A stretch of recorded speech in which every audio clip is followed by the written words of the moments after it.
सगळ्यांना नमस्कार. क्रांतिकारी जय भीम, जय महाराष्ट्र. मी एका गंभीर विषयाला घेऊन आलेलो आहे, पण तो विषय घेण्या अगोदर दिनांक 10 ऑक्टोबर 26च्या जे वृत्तपत्रात एक जाहिरात बघितली, त्या जाहिरातीत एकूण 935 पदांची शिक्षक बालवाडी प्रकरणात जी भरती होते त्याबद्दल पहिलं तर मी बृहन्मुंबई महानगरपालिका शिक्षण विभागाचं अभिनंदन करतो. पण माझ्यासमोर हे पत्रक वाचल्यानंतर जो प्रश्न निर्माण झाला आहे तो प्रश्न मी तुमच्या समोर ठेवणार आहे. कारण हा प्रश्न निर्माण ह्याच्यासाठी होतो की 2001चं जर CDOची भरती बघितली तर त्यात अनेक म्हणजे 250-300 महिलांना त्यावेळेस महानगरपालिकेने अपॉइंट केलेलं, त्यांचं काय झालं हा प्रश्न निर्माण होतो. त्याच्यानंतर 2007ला 504 बालवाडींची पूर्ण भरती प्रक्रिया राबवण्यात आली, त्यांचं काय झालं, माझा हा प्रश्न त्यातून निर्माण होतो. एवढंच काय तर 2008-9ला MPS म्हणजे महानगरपालिकेच्या इंग्रजी माध्यमसाठी ज्या ज्युनियर सिनियरसाठी ज्या शिक्षकांची भरती करण्यात आली ती तर एवढी चांगल्या आणि पद्धतीची भरती करण्यात आली. त्यांना सुरुवातीला त्या काळात 5,000 पगार देण्यात आला. त्यांना आजही 5,000 पगार आहेत. त्यात 250-300 ज्या शिक्षिका होत्या त्या कुठं गेल्या, त्यांचे विविध कारणं देऊन त्यांना घरी बसवण्यात आलं आणि आज तिथे मुश्किलनी 15-20 शिक्षिका काम करत आहेत. त्या भरतीचं काय झालं.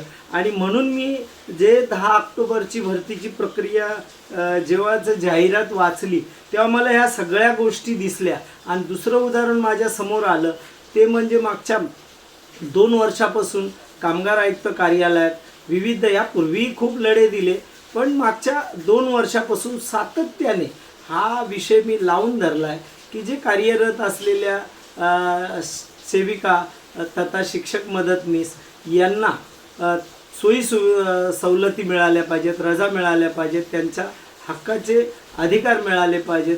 तसं काहीच केलं जात नाही. उलट 2021 आणि 22 या दरम्यान माननीय आयुक्तांची परवानगी घेऊन यांना अधिकृत संस्थेमध्ये टाकण्यात आलं. म्हणजे ज्या भरती प्रक्रियेतून झालेल्या सेविका होत्या त्यांना नंतरच्या काळात म्हणजे आता संस्थेमध्ये टाकलेलं आहे. आणि आत्ताची जी मी 10 ऑक्टोबरची भरती प्रक्रियेचं वाचलं त्याच्यानंतर मला या विषयावरती फार गांभीर्याने बोलावं लागलं. कारण पुन्हा ही भरती प्रक्रिया होणार, लाखो शिक्षक लोक आपल्या महापालिकेच्या अपेक्षेने तिथे अर्ज भरणार, त्यांना फी भरणार आणि नंतरच्या काळात मात्र त्यांच्या संगती काय होणार. ती 2001ची भरती बघितली, 2007ची भरती बघितली, 2008-9ची भरती बघितली, ही सातत्याने प्रक्रिया आहे. आणि हेच सगळं घेऊन मी मागच्या 4 महिन्यापूर्वी माझी कामगार आयुक्त कार्यालयातनं हे सगळे कमी पडले, जे देत नाही ते सिद्ध झालं.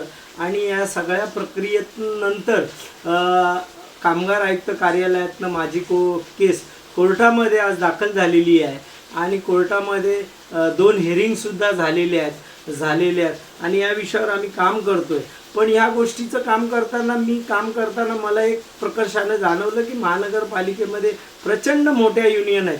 यांनी कुणीच इथे लक्ष घातलं नव्हतं.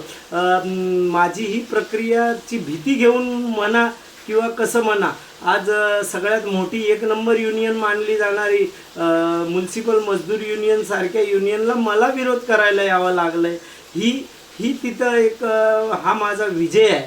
हे मी आनंदी आहे, खुश आहे. आणि मी त्यांना सांगू इच्छितो की मी अजून तुम्हाला विरोध केलेला नाही, नाहीतर महानगरपालिकेमध्ये कशा पद्धतीने डॉक्टर बाबासाहेब आंबेडकरांनी दिलेले सगळे कामगारांचे अधिकार तुम्ही लोकांनी नष्ट केलेत हे जर मी सांगायला लागलो तर मी हाडाचा आंबेडकरी चळवळीतला कार्यकर्ता आहे. हे लक्षात ठेवा. मी अजून बोललेलो नाही. मी बोलायला सुरू केलं तर शेकडो कामगार, हजारो कामगार, किंबहुना सगळेच कामगार तुमचे फॉर्म 0-0 केल्याशिवाय राहणार नाहीत हे सांगतो. त्यामुळे मी तुमच्यासारख्या यांना भीक घालत नाही. मी आंबेडकर घरातून तयार झालेला कार्यकर्ता आहे, कुणाच्या बापाला घाबरत नाही. माझा लढा हा प्रामाणिक आहे. या सेविका, शिक्षकां, मदतनीसना त्यांचे न्याय हक्क मिळावे ह्याकरता, आणि तो मी जिंकणारच. मी ते वृत्तपत्रातील जाहिरात वाचल्यानंतर मला हे सगळं सुचलं की बाबा हा लढा मी अगदी सुरुवातीपासून लढतोय. या लढ्यात कुठल्याच युनियन कधी आल्या नाहीत आणि कुणाला आम्ही कधी विरोधी केला नाही, कारण त्या खरंच मोठ्या युनियन आहेत. त्यांच्या नादी लागण्यात काय अर्थ नाही. ते कायम कामगाराचं काम करतायत.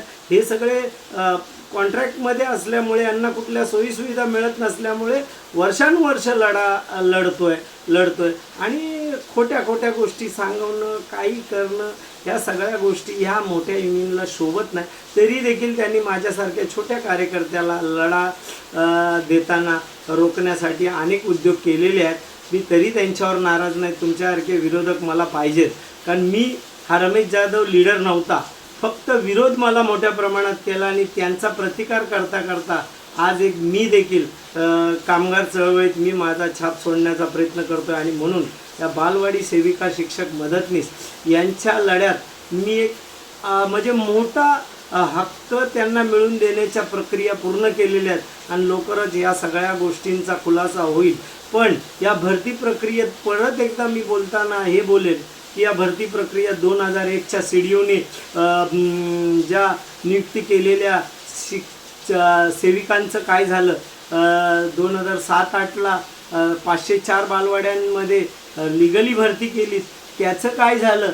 2008-09ला MPS इंग्रजी माध्यमासाठी ज्या भरती केलेली त्यांचं काय झालं.